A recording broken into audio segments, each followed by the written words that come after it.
জাহাজের ভাড়া বাড়ছে প্রায় 48%। এই নিউজগুলো যখন আমাদের মিডিয়া করে, একদল ব্যবসায়িক আছে যারা বসে রয়েছে যে কেমনে এই নিউজটারে পুঁজি কইরা তারা ব্যবসা করব। ধরেন এই যে জাহাজের যেই বিষয়টা 48% ভাড়া বাড়ছে, তার মানে যখন আপনি একটা আমদানি করবেন একটা পণ্য, তখন 48% পূর্বের মূল্য থেকে বেশি দিতে হইব।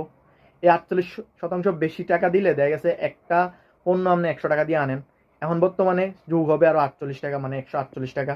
তো ক্রেতারা যদি আপনি 120 টাকা দিয়ে কিনতেন, এখন আপনি আরো 20 টাকা যোগ করবেন, 168 টাকা।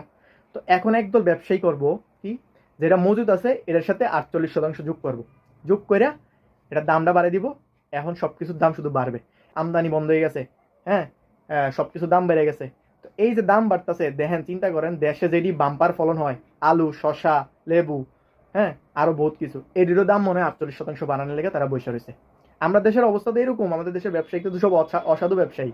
তারা তো বইয়ে রয়েছে কোন সময় সিন্ডিকেটটা করবো কইরা একটা মজুদ আছে এটারও দাম বাড়াই দিব। তো টিভি যে মিডিয়াগুলো আছে, যে ইন্টারন্যাশনাল মিডিয়াগুলো, আমাদের বাংলাদেশি মিডিয়াগুলো আছে, তাদের কাছে একটা আবেদন করি, এই সমস্ত যে দাম বৃদ্ধি করতেছে এটা একটু আস্তে ধীরে প্রচার করেন, কিংবা না করলেও ভালো, করলে ঠিক আছে মানুষ, সরকাররা দোষ দেয় না, এটা একটা, আর না করলে দেখা গেছে দোষ দিব, কিন্তু এটা তো আস্তে ধীরে বোঝা যাবো। কিন্তু বাংলাদেশে যে অসাধু ব্যবসায়ী দেখা যাচ্ছে, যেই জিনিস মনে করেন আগামী 1 বছরের জিনিস বা আগামী 2 মাসের জিনিস আমদানি করা আছে, মজুদ আছে, এখন এটার সাথে 48% বাড়াইয়া বাজারে ছেড়ে দিব।